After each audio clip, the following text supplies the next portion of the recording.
বাঙালিদের প্রত্যেকের বাড়িতেই প্রায় রয়েছে অ্যালোভেরা গাছ, কিন্তু আপনারা জানেন কি এই গাছের ঠিক কতগুলি ভেষজ গুণাবলী রয়েছে?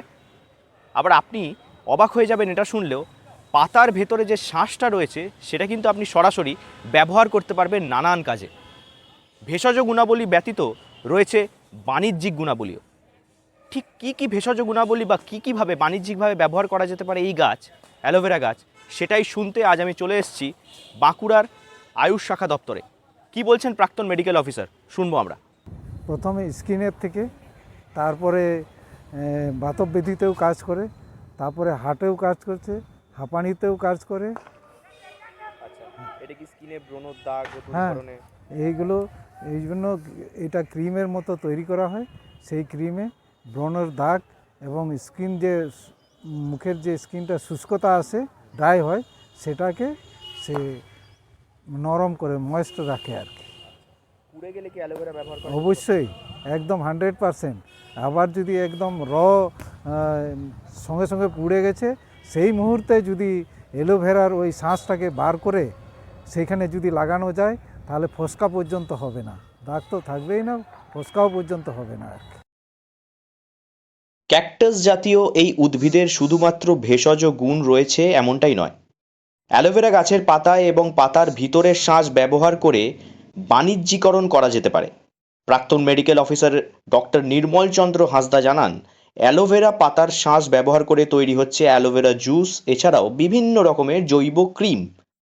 অ্যালোভেরা জুস হৃৎপিণ্ড এবং ফুসফুসের জন্য অত্যন্ত উপকারী। পেটের রোগ সারাতেও ব্যবহার করা হয় অ্যালোভেরা।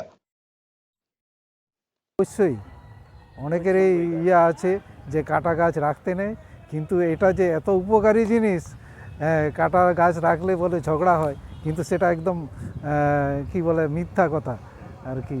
আমাদের এই গাছটা অমৃতের মতোই কাজ করে আর কি, মানে যখন সব কিছুতেই লাগে আর কি। হ্যাঁ, সব কিছু। অ্যালোভেরা গাছের ভেতরে যে শাঁসটা রয়েছে ওটাকে কি আমরা খেতে পারি? অবশ্যই, সেটাও খাওয়া যায়। হ্যাঁ, আর অ্যালোভেরা গাছকে নানা রকমভাবে বাণিজ্যিকরণ করা হচ্ছে, কীভাবে বাণিজ্যিকরণ? হ্যাঁ, এবার অ্যালোভেরা জুস বানাচ্ছে এবং ক্রিম বানাচ্ছে।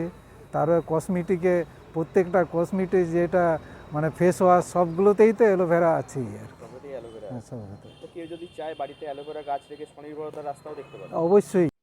বাঁকুড়াতে অত্যন্ত সহজলভ্য এই অ্যালোভেরা গাছ। অ্যালোভেরা গাছের পরিচর্যা করাও খুব একটা কঠিন নয়। জলের পরিমাণ অল্প লাগলেও মাথায় রাখতে হবে গাছের গোড়ায় যেন জল না জমে। অনায়াসেই ঘরে রাখা যেতে পারে অ্যালোভেরা গাছ। গৃহস্থ বাড়িতে যে কোনো কাজে ব্যবহার করা হয় অ্যালোভেরা। খুব সহজ পদ্ধতিতে চাষ করা, মানে খুব যে জল লাগে কিন্তু একদম মানে জল দাঁড়িয়ে যাবে সেই খেয়ালটাও রাখতে হবে। মানে জল দেওয়া যাবে যাতে ওই জায়গাটা ভিজে থাকে, গোড়ায় যাতে জল না দাঁড়ায়, সেই জিনিসটা আমাদের খেয়াল রাখতে হবে। যদি আপনারও প্রয়োজন হয় অ্যালোভেরা গাছের, তাহলে অবশ্যই চলে আসুন আপনার নিকটবর্তী আয়ুষ শাখা দপ্তরে। বিশেষজ্ঞদের সঙ্গে কথা বলে বিনামূল্যে নিয়ে যান অ্যালোভেরা উদ্ভিদ। বাঁকুড়া থেকে নীলাঞ্জন ব্যানার্জির রিপোর্ট, লোকাল 18 বাংলা।